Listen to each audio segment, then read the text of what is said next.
Hi, welcome back to Blatherrhea, or welcome if it's your first time. So welcome, yeah, if it's your first time. I'm John Caparulo. And I'm Brian Shinanigan. Hi. All right, we're back. We're live from Las Vegas. It's hot as fuck. Yeah. Here right now. I mean, it's ridiculous right now. Like it's that type of heat where, I mean, like even driving with the air conditioning on, it still feels like you're, like you took a wrong turn and you're on the sun. Yep. It fucking hurts outside. Yeah. So it's just like there's just no reason to walk outside unless you want to melt. So yeah, it's leather seats, and driving with potholder season.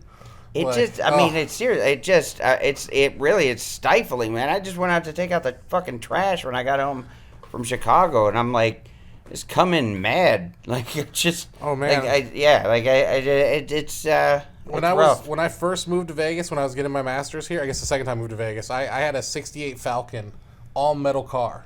No. I had to open the door with pot holders, and the only reason I didn't have to touch the steering with pot holders is because I had a removable steering wheel. That was my security for that car. I put our front door faces west, so anytime, late afternoon, anytime after March has been I got to take my shirt and put it around the door handle on the outside to get back in because it's ungodly. Yeah, it's like grabbing our door handle on the outside at 4:30 in the afternoon is remember Raiders of the Lost Ark when the guy grabbed the medallion and it burned. It's yeah, right.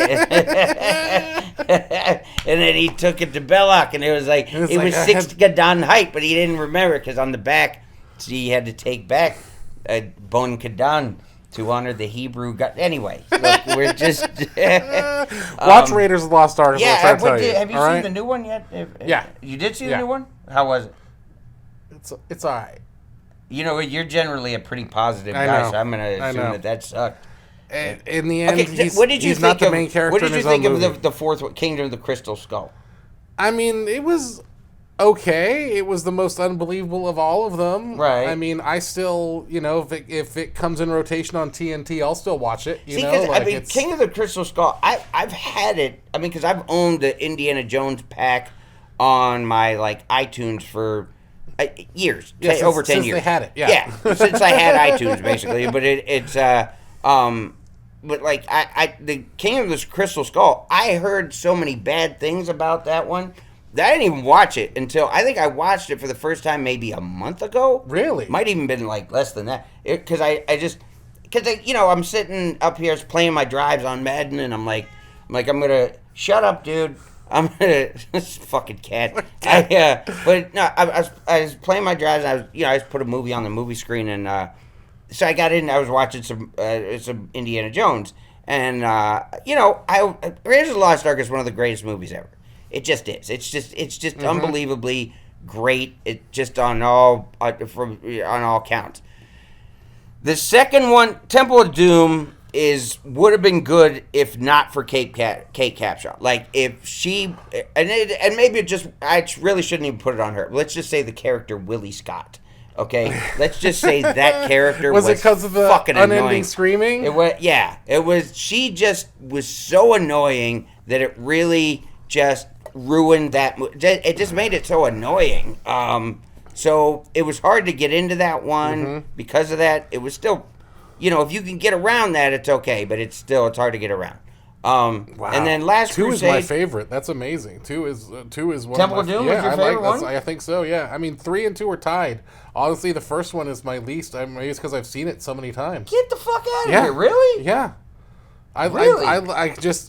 Because when I remember Temple of Doom was I think one of the first movies I saw 6 or 7 times in the theater. See, I saw Raiders of the Lost Ark. This was back when you used to go repeat viewing. Before there was home video, or at least home video was widespread. Because this was back 81, 82, 83. I saw Raiders of the Lost Ark. I know I saw that 4 times at the theater. I know I saw Rocky 3 4 times. Star Wars, Return of the Jedi, I saw those all 3 times. Empire I only saw once because it pissed me off at the end because it ended badly. But you need to watch them again, man. I mean, That's Raiders of the Lost Ark is great. No, it's great. And then the other ones are just like, I mean, even George Lucas and Spielberg even kind of apologized for Temple of Doom. They're like, it was a little dark. It was a little racist. Guy. I mean, because these movies are, a lot of kids like these movies. Guys getting his heart ripped out and shit. And I mean, which I didn't mind. I mean, the ridiculous meal that they had where the guy had to announce with the fucking chilled monkey brains. It's like, okay, can you just fucking eat it and not fucking announce what it is every time, sir? But I mean, there were a lot of I couldn't. But for the special effects wise, I mean, like that, I remember watching that like HBO behind the scenes thing where they went through how they did the mining car scene and all that stuff. Like, man, I was like I remember summer break. It was a break where like my mom dropped us at the movie theater for like 7 days straight. And it was the movie theater where you could theater hop, like where you were there for like 8 hours. Right, the multiplex. And I watched that, I watched it 7 days in a row.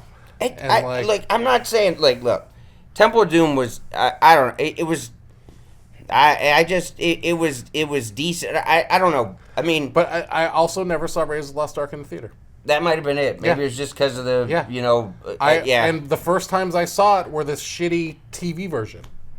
Where they cut out a bunch of stuff. Right, that's true. It's a different movie. Because man. I mean, Raiders of the Lost Ark was. When I was 6 and 7 years old, I was running around my house with I had my little cap gun here. I had the only close to a fedora. It was basically like your hat, except it was my grandfather had a fishing hat that was like. I mean, it was really multi. It looked like some shit that like some really fucking badly dressed golfer would wear. Like it the John Daly special. It just looked like a pastel vomit all over this fucking hat. But it was my Indiana Jones hat. I had my jacket on, and I had a dog leash for my whip. Because the whip is fucking bad. That's a badass, I mean, because it really does make him Spider-Man. And you don't think of it that way, but it really does make the... Because he can just whip and go. Use that thing for fucking everything. Like, when he got on the back of the truck and he's sliding, it's like, how'd he get it back? But it's just that movie's so great that it sets a stage for... I mean, really everything else just pales in comparison. I watched Last Crusade again recently, and I mean... Sean Connery, the whole tank scene. It's decent. It go, the fact that he gets that close, like he gets face to face with Hitler, things like that, where you're just like, I'm all right. Like I don't know. It just seemed like they deviated so far from the Nazi thing in Temple of Doom that they wanted to go back to that in the third one. It's not but I'm not saying it's a bad movie. It's still a good movie. I quote the shit out of that movie. It's still a good movie, but it's I mean, if you saw it as a standalone, it's good. I just think I think every one of those movies has paled in comparison to the first one. Yeah. It just has. And I mean, but the fourth one, Kingdom of the Crystal Skull, I was really like, this has got to be so bad. Like, I remember seeing the South Park episode after that where they just, tore it apart. Just tore it apart. And I'm like, I don't think I can watch this. I think it's going to be terrible. Yeah. And I didn't for a long time. And I sat down, watched it like I said, maybe a month ago. And I'm like, this isn't that bad. It's not that bad. This is pretty, it's decent. Shia LaBeouf is the Willie Scott of the movie. But see, I mean, if Shia LaBeouf is your Willie Scott, he's still not nearly as annoying as Willie Scott. Oh man, but he was not even close. The whole monkeys scene with the swinging like Tarzan on the frickin' swinging as fast as driving cars with monkeys. I'll give you driving off the cliff into the perfectly placed tree. That and then the part at the end with the fedora at the end is really annoying for me. I just with was the wind blowing it. Don't do that. And it was even cornier that Indy got it. And it was like, really? When you guys shot that, you guys were all okay with it? Like, you guys all left that? I mean, did everybody just want to get home? Yeah. Was that it? When he just went, nah, it's fine. Like, let's wrap this up. I gotta make it to the bank. They'll figure it out. They'll edit it out or something. But, I mean, that was stupid. But, I mean, But Raiders it's of the not Lost bad. Ark is I mean, The kind of the adventure to get there with the skull, the ant scene was kind of fun. Like even the end with the aliens of the temple falling it wasn't like it was. Did it make sense? No. It was still a fun scene. Yeah, it was still like a. But that's what I mean with the first one, because I mean, still, the end of Indiana Jones and the Last Crusade, I mean, they go on this whole quest for the Holy Grail, and then at the end, they just let it go. They just let it go. I mean, it doesn't even get warehoused like the Ark, because the Ark was perfect. It was just, okay, we're going after this Ark, and this Ark is going to be this tremendous weapon that any army who possesses it is going to use it as a weapon. Now, of course, now I saw it when I was 6, of course, for the first time, so it just seemed like, oh yeah, because we're the good guys, we wouldn't use it.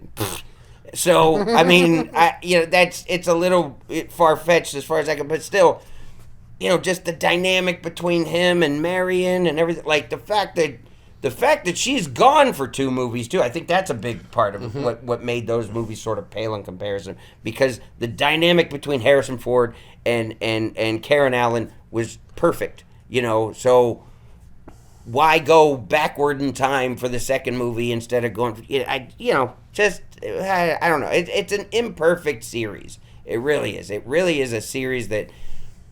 The first movie was so great, and since then it's been meh. Not like Star Wars, where it's like, Star Wars is like the really, if you get into like the people who complain about Star Wars, it's like they really only like 2 movies, and then they've complained about every fucking episode since. And it's like, whereas with Indiana Jones, it really was like one really great movie, and then meh.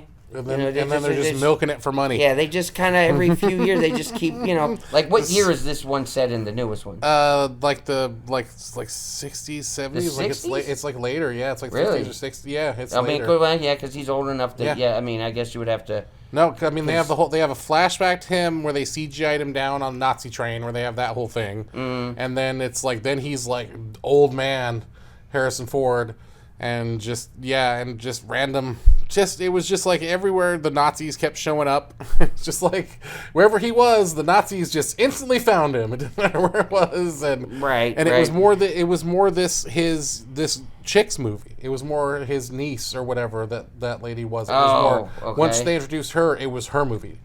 It was like he was just kind of a character. So what there. they did, basically like Star Wars did, where they turned it over kinda, to a female lead, basically. More or less, yeah. Right. And it was. Are they looking like they're trying to what are they? Are they trying to segue that into a female Indiana Jones series or something? I don't know. I don't think that'll be artificial, and you think you should just find a new. But it was just like he was accused of murder and all this stuff and federally wanted and all these things. And at the end of the movie, well, I mean, there's the part where he just goes through Cairo killing people, and like he shot the guy doing sword tricks and. Nobody arrested him. Nothing. He's fine. Yeah. I mean, hey, it's okay to kill in other countries. It's okay? like, it's fine. Oh, there he goes on a horse, but he's chasing the Ark. So cheer for him. He killed 50 of our friends so far, but yeah, let's cheer for him because he's chasing that truck. I mean, it's a little far fetched, but it's still just classic, tremendous adventure. Just great, good versus evil, sort of. Really well drawn lines. I don't know. I love that.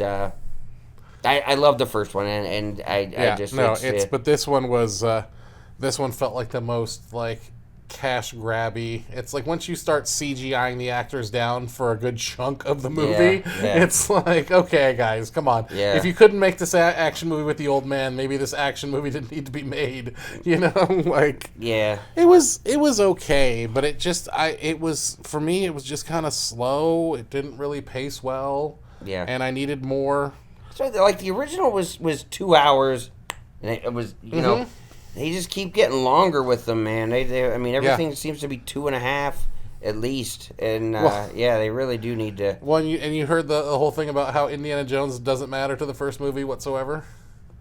Oh right, yeah. If you took Indiana Jones yeah, out, right. like, If you take him out, basically everything happens they still the same way. They still find the thing. They still die on the. It all still happens the same. Wait. Do they still? Wait a minute. They don't still find the thing. Yeah, they don't find the ark because without him, they still get the talisman from her without him interfering, which means they find it right away. Oh, you mean? But the thing is the only reason they knew she had it was because they followed him to Nepal. No, weren't they there before? No, man, they followed him to Nepal. That's why they came in. They came in Marion's bar after he was there. If he didn't lead them there, I mean, he was. I mean, again, a little far fetched that he just happens to be real tight with the woman who possesses this medallion. But still, if they don't follow him there, how would they ever know that Marion Raven? Well, I mean, they were after her dad. They would still find her dad. They were after her dad, but her dad was dead. So then I guess, maybe they go looking for Marion, but I don't know. Mm-hmm. I mean, Were they already looking for her earlier and when they asked him, when the Nazis approached him in the earlier part of the movie? I don't remember if they asked him about her. Wait. Earlier? What do you mean? Like, didn't the Nazis approach Indy earlier in the movie or whoever, and then they were asking about him? Who was that? No, because remember, Indy goes, he's in South America to start, finds that idol that's sitting in the middle of a cave with a fucking cement ball ready, all that shit. Okay, so then the cave gets sealed up. Indy ends up he runs into Belloc in the Jovitos. And then he gets on the plane, he goes back, he's teaching his class, and then the two guys from American Intelligence That was American Intelligence. American Intelligence, they intercepted the cable thing, and then they're... what I'm saying is, I don't know if they don't follow Indy to... again, I don't know how Marion ends up... Like, you have to fuck up a lot in 1936. Okay, you're an American... she's still an American. Her dad was an archaeologist, and where do you fuck up that at the end? Because she's maybe 30 in the movie. Yeah, maybe. Yeah, because she was supposedly young when she ended too young probably for Indy. By the way, they were saying, but still, she ends up in Nepal. In the middle of the woods, it looks like. Owning a bar. It's not even like on the street. It's just on the top of a mountain, and she's running a bar and having fucking whiskey contests with locals, and so I don't know. I don't know how what tote the Nazis find her, because I don't because he comes in there with a group of fucking sort of henchmen that he looks like he hired. Like, they weren't other Nazis. They were other... Yeah, they were locals. They look like local... Yeah. So, but he takes... I think they follow Indy to her bar. So, I don't know. I don't know if... But everything else plays out the same. They get that. They get the arc faster. Okay, so if they get... all right. So, they had the map room... So they got the medallion. If they get the medallion, then they find the right place the first try, because they have the height of the staff and all that stuff. But they had because they have both sides, so they have the height of the staff. Right. So they find it faster. They still dig it out. They take it to the island, like was the plan the whole time, and they still die there. But see, the thing is the whole reason that they flew the ark out. They got. Because remember, it ended up on that submarine because Indy had it on that boat. Yeah, because he had with the smuggler, and then they caught him. So they wouldn't have had to take. So does it end up on the submarine? Because I don't know why. I don't know why the Nazi generals listening to fucking Belloc, saying oh no, let's stop out over at this random island and fucking open the ark to see what it has in it, like. That, I mean, again, I don't, that's a little ridiculous. But then again, the fact that Indy swam from the fucking boat over to the submarine and boarded it and snuck onto how do you sneak onto a submarine? He fucking sneaks on there. Nobody's watching the door, really? And then, I mean... okay, but I don't know. It's still, but the thing is if all these things happen without Indy, why are we watching? Because that's the whole reason we're watching is because we're rooting for Indy. Yes. So,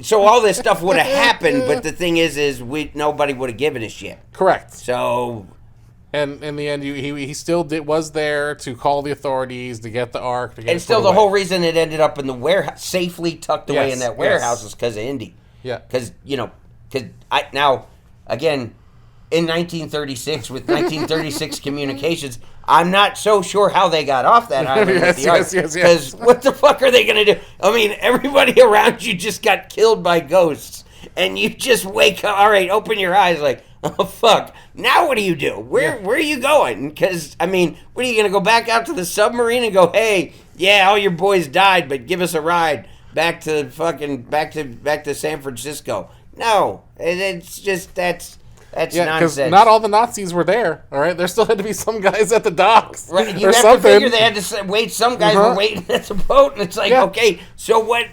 How'd you get from there to? I'm sure Indy didn't beat up everybody on the fucking submarine, but maybe I don't know. The plot holes of Indiana Jones. There are a few, but still great movie. Still fantastic great series. Movie, but the first ones. First. It's yes. I'm just so yeah. Anyway, so the new one. See, that's the thing. It's like I don't want to not watch the new one for 10 years and then go, oh wait, this ain't that bad. So yeah. I don't know. I'll send you a torrent link. Because I think people get too harsh on these things that have too much expectation. Like, like I couldn't believe when I started reading like people online saying like the new Star Wars trilogy, like people were shitting on that, and I was like, I thought they were good. I was like, what the fuck happened? Like, I thought they were good. Yeah. Because really, I mean, the prequels sucked. The reason why the prequels sucked because there's really no connection to the original three. Except for the droids, which makes no fucking sense. Why would R2-D2 be Anakin Skywalker's droid? Like, that's dumb. But when you connect it to the old, because that's what the Star Wars movies are really, what made them great was really the cast. We really got invested in those characters. Mm-hmm. So we want to follow them, off of Tatooine and into, their adventures and anywhere they go. So, I mean, because I remember, man, when I watched Force Awakens and when Han and Chewie come into the Millennium Falcon, he's like, Chewie, we're home. Mm-hmm. I mean, I still, if I watch that now, I get fucking chills from that. It's a fucking fantastic moment. Scene. You're just like, oh, perfect scene. Because it really is. It's almost like because they become part of your life. Yeah, is what it is, and it's like it's just like a lot of the movies, Indiana Jones, Rocky, things like that. They've just become such staples in our, sort of the story of our lives over the past, 40 plus years, if you've been alive during that whole time, that's what it is. It's that connection. And that's why, that's why I can't, it's like, if the people complain about all this, Star Wars movies, it's like, I mean, really, it's like, it seems like you only like the first two. And yeah, I don't know. I mean, what is your favorite Star Wars movie of all of them? I know we have other shit to get to, but we don't have to. No, I'm gonna say Empire. Empire? Yeah, really? Honestly, Empire, because it was so dark. I liked the snow battle in the beginning. And, has it always been your favorite? Yeah. When did you saw it first as a kid, or did you? Yeah. Yeah. No, I remember because I was born the same year as first Star Wars, so it's like I didn't see the first time I saw regular Star Wars was like VHS. Okay. You know what I'm saying? Like, that was when I saw that. I don't even think I saw Empire until, like, VHS. Yeah. See, I saw Star Wars in the theater because when they used to do re-releases and stuff like that. Like, basically, like, when Empire was coming out in 1980, they did, basically a re-release in theaters for people to catch up or whatever. And, and I was, at the time, probably wasn't even 5 yet. I was 4. And I remember, I remember going to see Star Wars at least twice in the theater. And then Empire came out, and Empire was a downer for me as a kid. Like, I just remember, like, just being like, is he their dad? He's his dad? Really? Like that?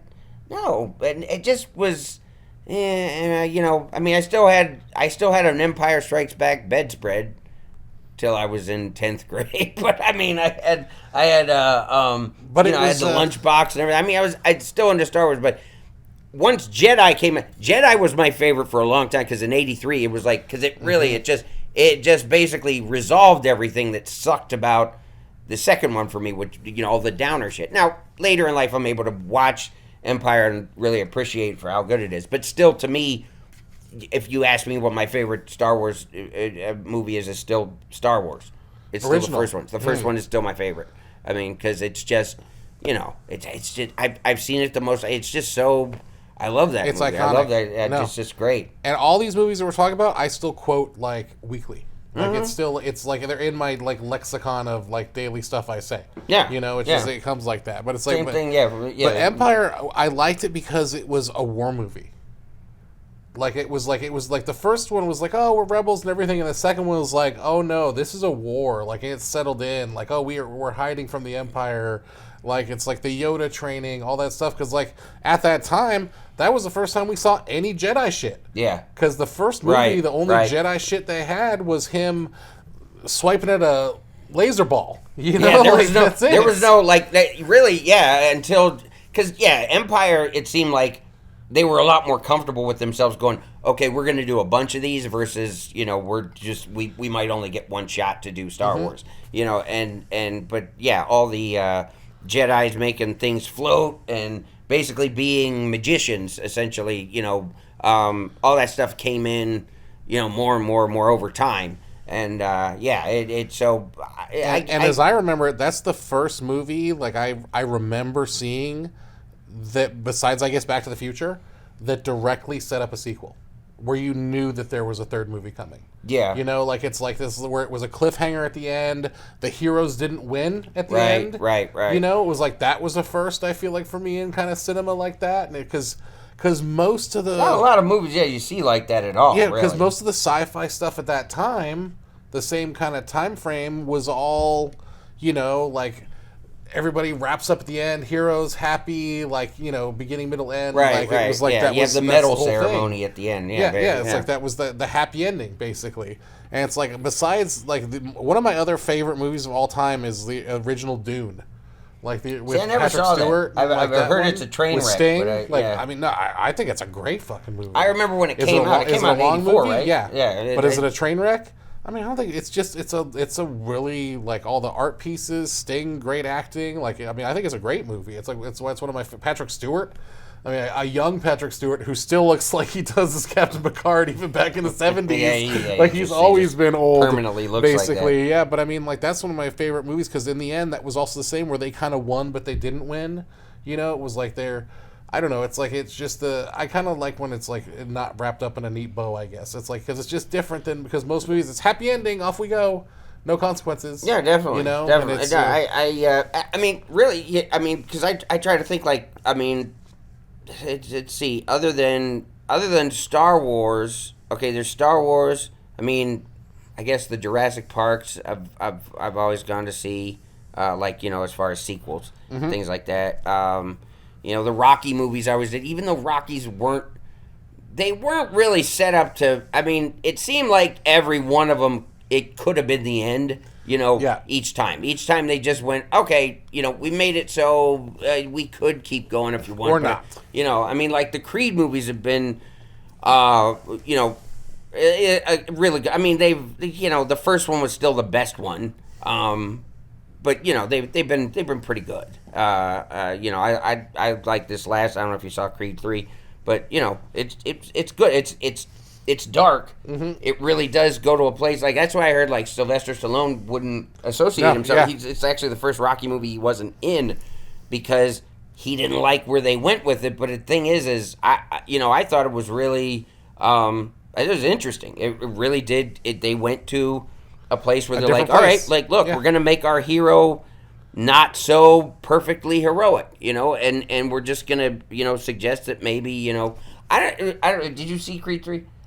No, that's what I didn't it's see. They really did kind of, if anybody who has seen the movie knows what I'm talking about, what they suggest throughout the movie happened to Adonis Creed. I felt like they pulled a punch there, sort of like when they finally revealed it, when I thought they were going to go, it was going to be kind of what you thought it would be the whole way, and then you're like, All right. Okay. All right. I guess they let off the gas there. I guess, and that to me was a little bit like, I don't know if I don't want to say it's a letdown, but it was a little bit of a. It wasn't as strong as I thought it would be. I guess, but still, it's still interesting chapter though. I thought it was really good. But as far as episodics, like I've never really gotten into like Harry Potter or Lord of the Rings or anything like that. Like, but Jurassic Parks I've always watched. And they tend to be really good at the top and then just get suckier with each. It's like really good. Followed by two pieces of shit. I'm trying to think of like the movies I actually went out of my way to like see in the theater. All the Star Wars I went out of my way to see like opening night in the theaters. I did do with the Lord of the Rings too because I did like those trilogies. Hobbit, no. Lord of the Rings, yes. See, I've tried to watch Lord of the Rings. I watched the first one. I don't know how many times I watched the first half of the first one and fell asleep or something, or just tuned out. And I finally did get through it. It's a fast forward movie. Yeah, it's a fast forward. It's okay. Movie. I think I just missed the boat on it. I don't want to say that it's not good. It's a movie I always watch on TNT in the background. Yeah. You know what I'm saying? When it's on, I'll just leave it on running. You know what I'm saying? Like, oh, it's...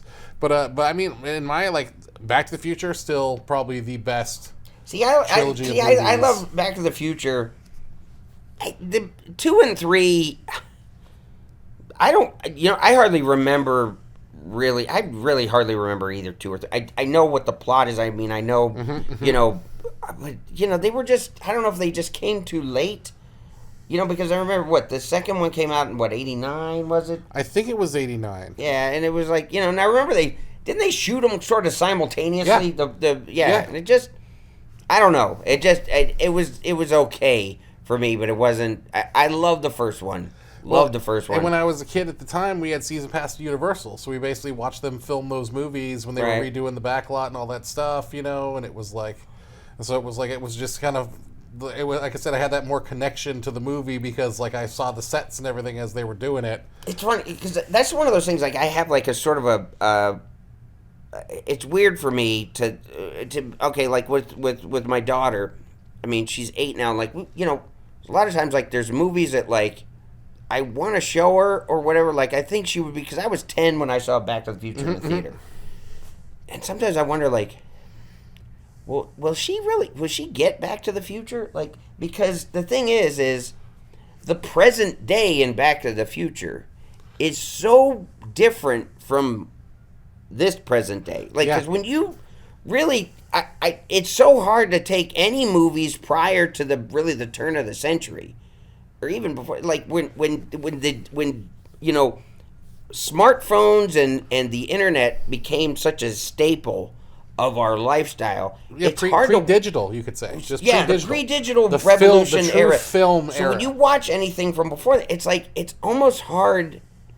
Like it's hard to like. I just don't know if she'll be able to identify or recognize that life because it's like okay, I mean. She's not like because when I went and saw Back to the Future as a kid, like I understood what the 50s were. Yeah, I understood. That was when my parents grew up, and that I just understood that what the differences were between then and now. But the thing is, at the time, it was your modern time. At the time, right? But the difference between 1985 and 1955 was far closer than 1985. And 2023. Yeah, I mean it's a lot bigger jump. 1950s is 70 years ago at this point. Right. Like that is a long. Well, think about it. When in 85 when that came out, I mean that was 30 years from 1955. Now it's longer. I mean we're at 38 years. Yeah. So it's just I don't know. I feel like I don't know if. If I put that on, I don't know if she'll translate. I don't know if she'll really get. It's like last week at the Wise Guys, this dude does impressions. He did a Columbo impression, and I'm like, and I got up on after him. I'm like, wow, Columbo, huh? Timely. See, but when he was getting off stage, he should have gone. Oh, and one more thing. But just none of the people they didn't know who the fuck Columbo was. No, it's like, bro, you were fighting a losing battle with a Columbo impression in 2023. Yeah, like, what are you doing? I mean, and I don't think I've never watched an episode of Columbo. I know who that is, and I know the show. Because Peter Falk, but I never watched it at the time. It was still before my time. Yeah, but I still knew it as like the character, and like because it was still a good character and stuff, and it was an iconic character. Yeah, I only know that because of that. But I never watched the show either. I just knew the iconic character because that was what he did. But yeah, no, but it's the same for if you think about from even the 70s, even to like the 80s to the 90s, even. So many of those characters, do you think would that translate to today? Should I show my kid Biodome or any of No, you shouldn't show anything Pauly Shore, Encino Man. No, I don't recommend that. But you get what I'm saying. It's like all of those movies, kind of like Breakfast Club, even it's like does that translate or like you said Weird Science that you haven't seen? It's like that was a movie for that time. Right, and yeah, it's definitely. Well, I mean, just because of the themes in that one, I don't think you'd get away with that now. But no, because I understand what what Weird Science is. I just never actually sat down and watched the whole movie. But yeah, like Breakfast Club. Breakfast Club is a movie that, that you look at now and be like, why are all these 30-year-old kids in high school? Landscape. You're right. I mean, the fact that they're so isolated, because that's the thing is the idea of being so isolated and cut off from the world just because you're in a library on a Saturday really doesn't. That's not something that's really it's identifiable now. You because you wouldn't think of it that way. You're just now it's like, okay, yeah, I'm in a room, but I still can talk to anybody in the world from this spot where I'm at. So really, I'm not that isolated. Whereas at the time, that's what that meant. That's what you got locked in this library with these other people, and then you were just there. Just like same thing as people always talk about the idea of I've heard a lot of people talk about remember when you just weren't home, when somebody would try to call you, and if you weren't home, you just didn't get a hold of me. I was just out. I was somewhere. I was gone. Yeah. Leave a message on the machine. Right. I mean, my friend, I remember talking to my friend a few years ago, Sachin and his wife, Shyla, and they were talking about how, they were together through college, but then they went through, a little bit of a time, where they broke up, and then they didn't see each other. They ran into each other again, a few months later or something. Mm-hmm. And the thing is, that just wouldn't go down like that now, where it's you don't just... because there's always just a way to stay in contact. Yeah.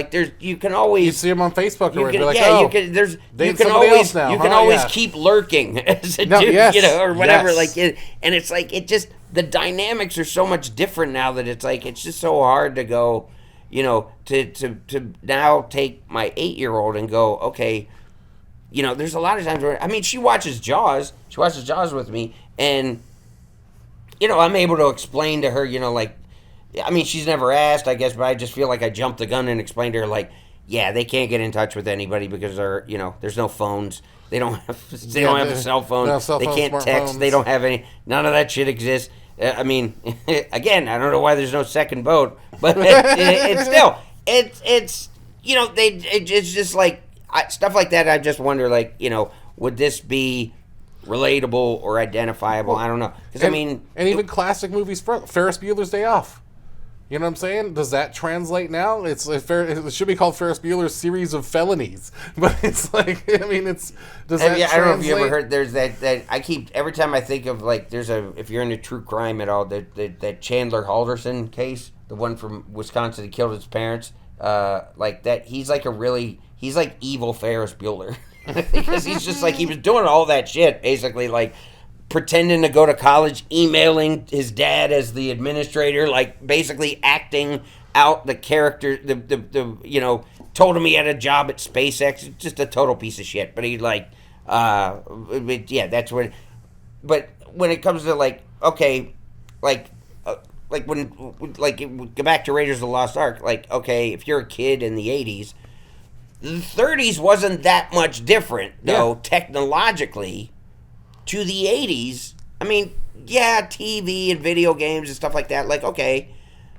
it just that wasn't that much of a leap, but to understand, because I mean, if you were to tell some, I remember when they used to talk about the internet and things like that back when I was in school in the '80s, and that just sounded so bizarre and scary to me, and just the idea of identifying with that era versus the era that we're in now. It's just I don't know. I just think it'd be, I don't know. It's an interesting dynamic. I don't know. But you think about like that's such a chunk of like, I mean, there's hundreds of movies from all those years, hundreds, and it's like, does that work? Does that work? Can I show this? Like, will my kid get this? Will my kid get any of this? And maybe I'm overthinking it too, because like I said, I mean, we've watched enough. Like, like I said, she and I watched fucking Howard the Duck how many times when she was younger or whatever. Like, just I don't know. I mean, we watch The Simpsons all the time, and the thing is The Simpsons has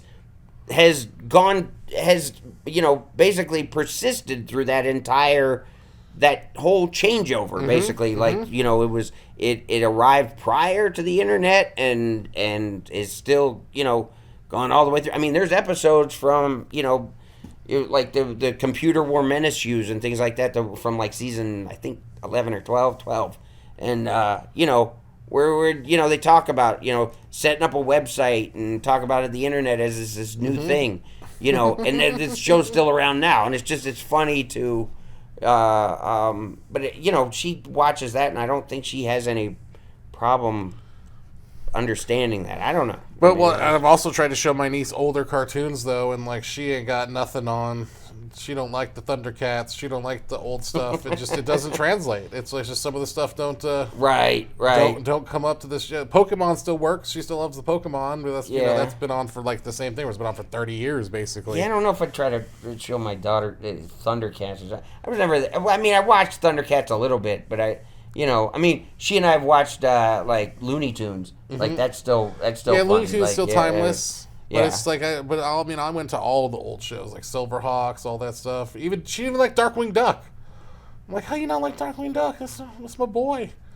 Like, I mean, if you come at her like that, she's not gonna like it. You're not wrong. I get in arguments with her about Kids What's Bop. wrong with you? Why don't you like this? It's gonna be a little off. Because she likes the Kids Bop versions of songs and not the real versions of songs. So if she hears the real versions of songs, she gets mad at it. And I'm like, this is the better version of the song. Yeah, you can't. Yeah, I've learned the hard way. You can't go at it. I turned to that old man like, damn these kids. I even caught myself today. We were in the car driving because we had to drive Jamie to go get. Pick up her car, and we're driving back, and I put on, because I don't know why, because there was enough silence in the car. We're just like, all right, let's put on some music, and I forget, I put on what was it? First I had like Ice Cube on, which she was definitely not feeling. Like she's into Taylor Swift and stuff. It's she's not. I don't. Yeah, she's not into Check Yourself, but But yeah, I put on Tina Turner or something like that, and you can't come at her though with like, oh, I'm sorry, is this not crappy enough for you? Like, it's just not the best way. It's not the best way to bridge the gap there. To introduce them to this genre of music. They're gonna go, yeah, you're right. I do like terrible music, Dad. So you can't. Yeah. Nope. Just can't come at them like that, man. God damn you kids. It's your fault, not mine. Yep. Oh, well, Cap, that brings us to the end of another great episode here. No. Yeah. Oh, I didn't think we started, but okay. But whatever. As always, you guys can see us every Tuesday, and frankly, almost every other Thursday at Jimmy Kimmel's at this point. Yeah, be at Jimmy Kimmel's Tuesday and a lot of Thursdays, and then I'll be where am I? In August, I'll be at the Arlington Draft House. What is that? August 4th and 5th. Yep, Arlington, Virginia, and let's see here, Bay City for one Michigan. day. Oh yeah, that's they're promoting a film festival or something, and I'm going to do that. That's what is that? August 10th. Yeah. And I'll be in Cuyahoga Falls. Back at the Funny Stop. It was Hilarities when I started there, but the Hilarities is now in Cleveland, and then I'm back. It's called it's a Funny Stop. Funny Stop in Cuyahoga Falls. First place I ever did stand up. So yeah, come check me out there. I'll be there. What is that? August. Is that 25th and 26th? 26th. Yeah, man. be back on the first stage I ever got on doing stand-up. So that'll be fun. Hopefully the guy doesn't show up to yell, "Who cares?" Again, like the first time. To give you that callback. Man, that was rough. Yeah. And then Louisville in September. Yeah, man. Yeah, so I mean, yeah, you're deep on the road this summer. It's like every time I look at this, it seems like you got to pick up another day here. Well, and there, so. I mean, I accumulate dates. Yeah, people remember that I'm around. I guess. Like, oh yeah, we gotta get that That Caparulo guy. I wonder if he's still funny. Nope, I'm not. Not at all, but book him every weekend. Goddamn right.